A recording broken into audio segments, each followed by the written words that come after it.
जो आने वाली रात है, चांद रात जिसको हम कहते हैं, इसको हदीसों के अंदर लैलतुल जाइज़ा कहते हैं, इनाम वाली रात, इनाम ईदी लेने वाली रात। आप जानते हैं अगर बंदा किसी के घर जाए या अपने बच्चों को ईदी देना चाहे तो अगर वो बंदा मुतवस्सित दर्जे से ताल्लुक़ रखता है तो वो 100 रुपये 200 रुपये ही दे देगा। लेकिन अगर थोड़ा मालदार ज़्यादा है तो 500 दे देगा, इससे ज़्यादा है तो 1000 रुपये दे देगा।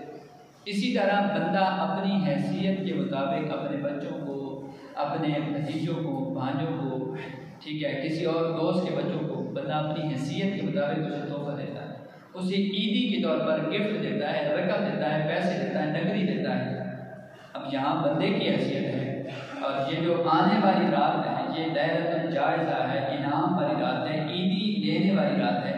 यहाँ लेने वाली मखलूक है, देने वाली अल्लाह रब्बुल आलमीन की रात है।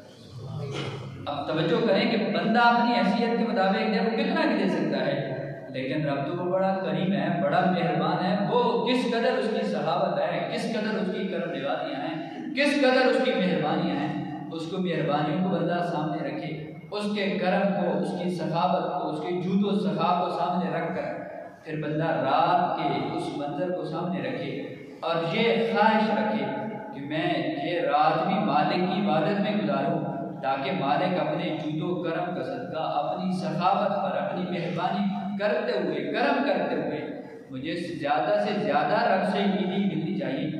आप जानते हैं बच्चों का मिजाज होता है, बच्चे जो शख्स हर मौके पर, हर खुशी के मौके पर या हर छुट्टी पर अगर वो घर आए बच्चों को कुछ दे तो बच्चे अगले दिन जब वो अगले मौके पर घर आता है तो बच्चों से शौक से जाकर मिलते हैं। क्यों? पता होता है बंदा ऊपर से क्या भी दे रहा होता है कि तुझे यहाँ से लालच है, यहाँ से पैसे मिलते हैं। तो भाई हमें तो यकीनन रब से लालच है, रब की बारगाह में हम तो मुतलाशी हैं उसकी रज़ा की।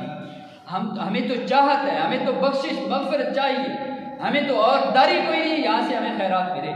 तो हम जब इतने मुतलाशी हैं, रिज़्क़ बख्शिश मांगने के लिए इतने लालची हैं, हरीस हैं, तो क्यों ना इस बाबरकत रात में रब के हुजूर इबादत में गुजारें, ताकि रब्बे कायनात अपने फजल, अपने करम का सदका ज़्यादा से ज़्यादा हमें अजर व सवाब अता फरमाए। इस रात को आवारगी के अंदर या फौज कामों के अंदर न गुजारें, बल्कि रब की इबादत में गुजारें। इस रात को भी आने वाले दिन जो ईद उल फित्र का दिन होता है वो भी बड़ा बाबरकत दिन होता है, उसके दिन के अंदर भी अल्लाह रब्बुल आलमीन की रज़ा हासिल करने के लिए नेकियों के अंदर सर्फ करने की कोशिश करनी चाहिए।